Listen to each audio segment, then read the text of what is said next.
Kelompok Houthi Yaman menangkap sejumlah orang yang diduga sebagai mata-mata kiriman intelijen Israel Mossad dan Amerika CIA. Menurut Houthi, mereka dikirim ke Yaman untuk melakukan pemantauan terkait informasi para ahli hingga sistem rudal Yaman. Hal itu tak lain untuk mengantisipasi pergerakan Yaman untuk menyerang kelompok Zionis. Tak hanya itu, mereka juga ditugaskan untuk melacak keberadaan pimpinan Ansarullah Abdul Malik al-Houthi. Hal ini lantaran Israel memang kerap menyasar sejumlah serangan kepada para pimpinan organisasi perlawanan. Mata-mata itu nantinya diperkirakan akan melapor informasi ke Hamid Majali untuk kemudian dilaporkan ke Mossad. Israel diperkirakan khawatir akan serangan Houthi selanjutnya lantaran seorang pejabat Israel sempat memuji kehebatan teknologi Houthi. Pejabat tersebut mengaku bahwa Yaman memiliki senjata canggih yang membuat Israel pesimis untuk melawannya. Brigade Al-Qassam mengumumkan bahwa telah berhasil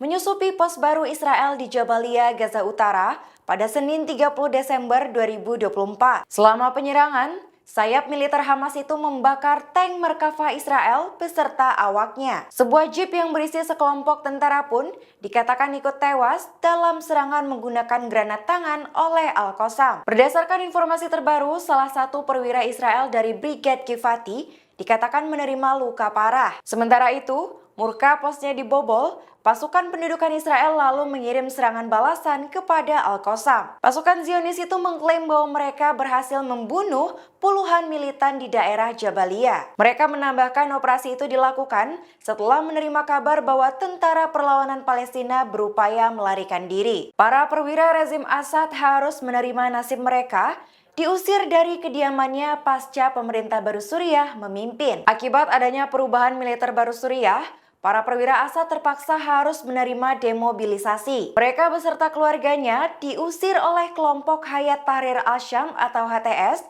dan hanya diberikan waktu 5 hari untuk berkemas. Keadaan tampak seketika berbalik antara pasukan pendukung kedua belah pihak. Kompleks Muadamiyat Al-Syam yang dahulunya menampung ratusan orang dan para perwira Assad kini diambil alih oleh kelompok HTS. Kelompok HTS yang sebelumnya menghabiskan bertahun-tahun di wilayah pedesaanan miskin, kini mendapatkan kesempatan tinggal di kompleks tersebut. Beberapa dari perwira rezim Assad mengaku sangat kecewa dan khawatir akan masa depan anak-anak mereka. Pasukan Rudal Angkatan Bersenjata Yaman atau YAF melancarkan 2 operasi besar yang menyasar Israel. Operasi itu disampaikan langsung oleh juru bicara Brigadir Jenderal Yahya Saree pada Selasa 31 Desember 2024. Operasi tingkat atas itu menyasar 2 lokasi besar Israel, yaitu Bandara Ben Gurion dan pembangkit listrik milik Zionis. Penargetan pertama menyasar Bandara Ben Gurion di kota Yafa atau Tel Aviv menggunakan rudal balistik hipersonik tipe Palestine II. Sementara itu, operasi kedua menyasar pembangkit listrik di selatan Al-Quds menggunakan rudal balistik tipe Zulfikar. Menurut Saree,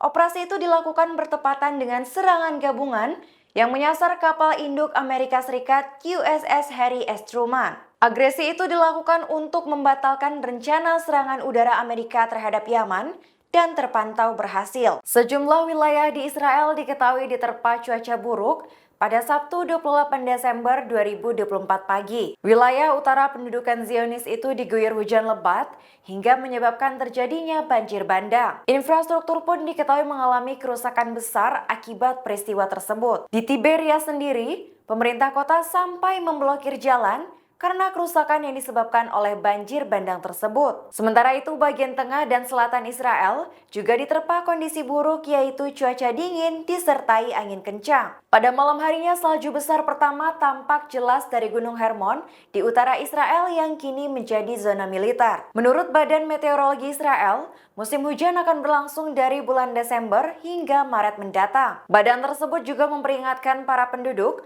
akan adanya kemungkinan kemarau yang melanda Israel pada tahun 2025. Download Tribun X sekarang, menghadirkan lokal menjadi Indonesia.